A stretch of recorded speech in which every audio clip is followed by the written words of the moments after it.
Oh ya, kenapa Bu Lawati? Saya tuh ngalamin masalah kayak gini. Setiap saya memberikan tugas anak, beberapa masalah saya temui. Pertama, anak-anak itu dalam pengumpulan tugas itu tidak 100% mengumpulkan tugas sama saya. Kemudian masalah absen mereka juga banyak yang tidak hadir. Gimana Ibu ya caranya? Apa yang sudah Ibu Lawati lakukan untuk mengecek kehadiran mereka? Ya, saya kemarin itu karena saya ini cuma menggunakan WA, saya buat tabel nama mereka di WA, saya suruh mereka ngisi kehadiran mereka sesuai dengan jadwal saya disuruh. Kemudian kalau masalah tugas tadi Bu, saya berikan mereka tugas, kemudian saya suruh mereka memfoto tugas mereka, kirim ke WA saya. Tapi itu tidak berjalan Bu. Menurut Ibu Lawati, kenapa mereka bisa seperti itu, tidak mengumpulkan tugas padahal sudah dibuat tugasnya? Ya, mungkin saya ya, pertama belajar, pertama saya berkenal dengan siswa, mungkin saya tidak menggunakan apa istilahnya Bu ya, Asesmen. kayak asesmen ya, mungkin itu ya Bu ya. Asesmen non kognitif. Mungkin Asesmen awal ya Bu.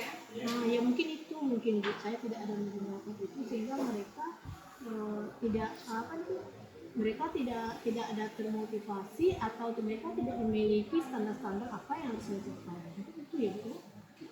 Boleh tahu kenapa Ibu tidak membuat tes asesmen diagnosis non kognitif awal? Karena waktu itu saya belum tahu ya. Tapi setelah saya banyak belajar dari guru PGP, saya agak mulai berpikir, oh ternyata memang penting harus ada asesmen itu ya.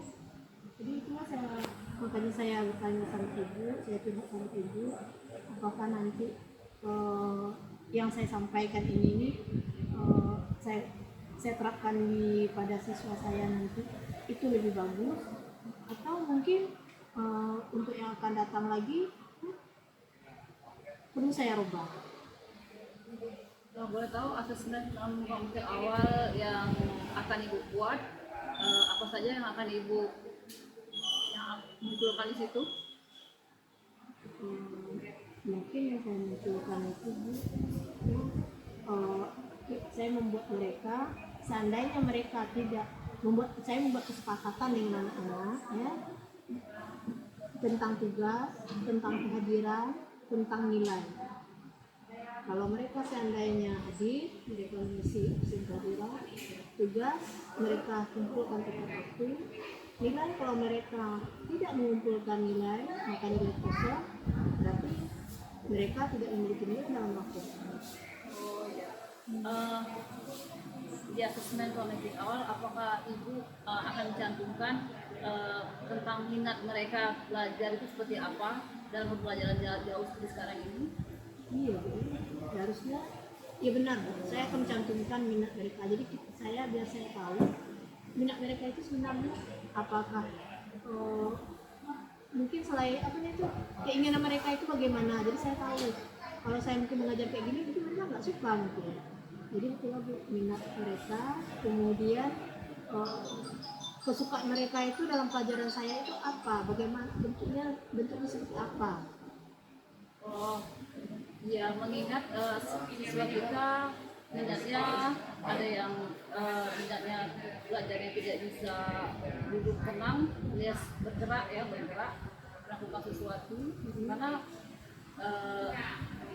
tingkat kecerdasan anak kita itu berbeda-beda ya Bu.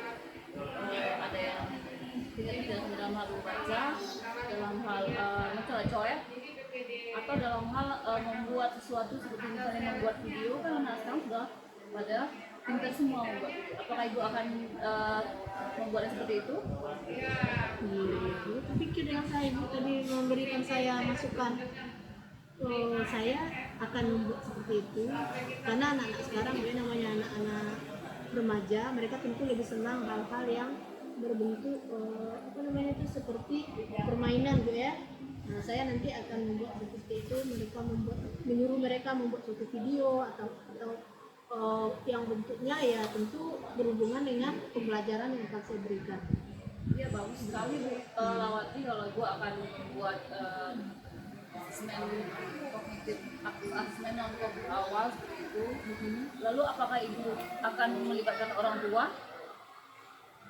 Iya Bu, saya akan melibatkan orang tua, melibatkan lagi wali kelasnya.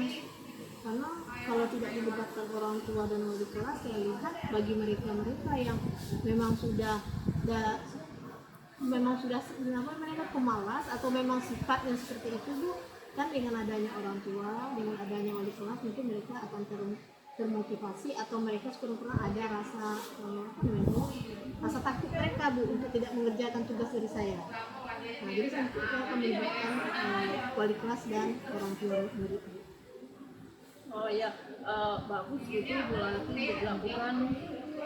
Lalu kalau sudah Bu Lawati lakukan membuat asesmen non kognitif awal, lalu apakah Bu Lawati juga akan membuat kesepakatan kelas?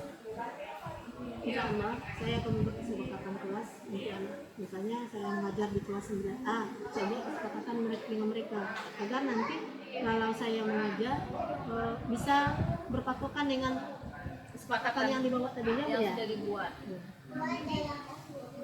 Lalu seandainya sudah dibuat asesmen non kognitif awal, lalu kesepakatan kelas sudah dibuat juga. Nah, masih terjadi ada siswa yang tidak mengumpulkan tugas, ada yang tidak pernah absen di classroom tadi seperti Bu katakan tadi. Lalu apa yang akan Ibu lakukan?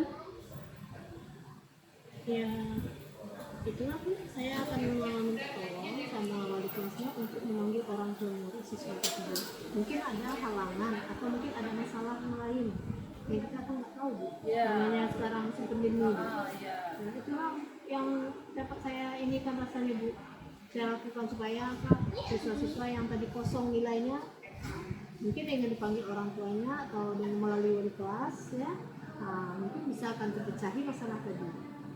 Ya baik sekali, karena Ibu Lawati sudah melibatkan orang tua dalam hal ini. Lalu kapan Ibu Lawati akan melaksanakannya? Rencana saya itu Bu, karena ini kan sudah 3 kali penilaian nih Bu. Nah, jadi mungkin untuk bulan depan itu akan saya laksanakan. Karena setelah saya rekap nilainya sudah kelihatan tuh Bu, anak-anak yang tidak mengumpul tugas, anak-anak yang sering tidak absen. Nah, nanti akan saya rekap, akan saya berikan ke wali kelasnya. Nanti saya sampai ke wali kelas untuk memanggil orang tua siswa. Oh begitu ya, jadi bulan depan Bu Lawati akan melakukan pemanggilan. Pada anak-anak yang tidak mau mengerjakan tugas. Iya. Dan pemanggilan itu juga akan disertai dengan keterlibatan orang tua seperti Iya. Oh ya. Baiklah, mungkin nanti Ibu Lawati akan melakukan itu, mungkin itu akan membawa perubahan ya, Bu Lawati membawa perubahan sehingga anak-anak dia bisa mendapatkan pelajaran, hak mereka mendapatkan pelajaran pada semua mata pelajaran yang ada di sekolah, walaupun dalam hal ini masih dalam pembelajaran jarak jauh, karena kita masih kondisinya belum bisa bertatap muka. Ada lagi yang lain Bu Lawati bisa saya bantu? Itu aja Bu, saya terima kasih sama Bapak sudah mengingatkan saya. Mudah-mudahan Bapak mengingatkan saya tadi mengenai asesmen tadi saya ya, jadi saya bisa ternyata itu yang harus saya tingkatkan. Jadi mudah-mudahan untuk akan datang pembelajaran bisa lakukan dengan siswa itu bisa meningkat. Jadi saya ucapkan terima kasih Ibu telah mendengarkan curhat saya. Baik Bu Lawati, mudah-mudahan sukses ya Bu Lawati, semangat terus Bu Lawati dalam mendidik anak-anak. Terima kasih Bu. Permisi Bu ya. Assalamualaikum. Waalaikumsalam.